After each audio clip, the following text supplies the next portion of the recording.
माता सबरी की कथा। माता सबरी का जन्म एक भील परिवार में हुआ था, लेकिन हृदय अत्यंत पवित्र और करुणामय था।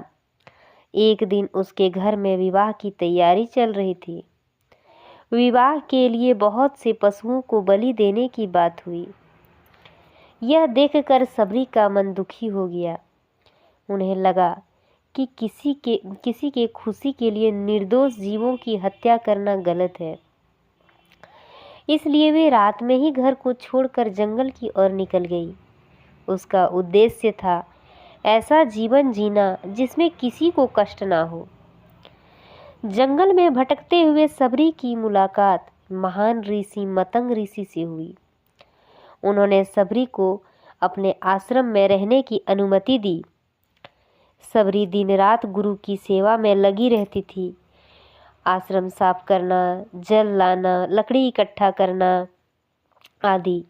उनकी भक्ति और सेवा देखकर मतंग ऋषि बहुत प्रसन्न हुए।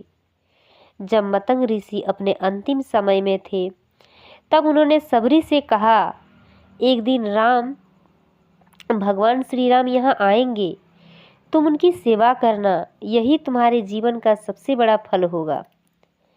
गुरु के देह त्याग के बाद सबरी अकेले रह गई, लेकिन उसका विश्वास अडिग था। वे रोज आश्रम को सजाती, रास्ता साफ करती और भगवान राम के आने का प्रतीक्षा करती। वर्षों बीत गए, सबरी माता बूढ़ी हो गई, लेकिन उनकी श्रद्धा कभी कम न हुई। वे रोज जंगल से बेर लाती और उन्हें चक चक कर मीठे बेर अलग रखती, ताकि जब राम आए तो उन्हें केवल मीठे फल ही मिले। अंततः वह शुभ दिन आया जब भगवान राम और लक्ष्मण वन में भटकते हुए सबरी के आश्रम पहुंचे। सबरी ने अत्यंत प्रेम और भक्ति से उनका स्वागत किया। उन्होंने राम को बेर खिलाए, जिन्हें वे पहले चख चुकी थी। सामान्य रूप से यह अयोग्य माना जाता है, लेकिन राम ने प्रेम से उन जूठे बेर को स्वीकार किया, क्योंकि उनमें शुद्ध भक्ति थी।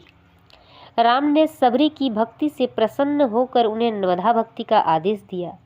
नवधा भक्ति का मतलब है भक्ति के 9 रूप। भगवान राम के दर्शन के बाद सबरी का जीवन सफल हो गया। उन्होंने भगवान के चरणों में अपना तन मन अर्पित कर दिया और अंत में उन्हें मोक्ष की प्राप्ति हुई। यह कथा का सार है। सच्ची भक्ति में जाति, धन या ज्ञान का कोई महत्व नहीं होता। भगवान केवल प्रेम और श्रद्धा को देखते हैं। धैर्य और विश्वास से हर मनोकामना पूर्ण होती है। जय श्री राम।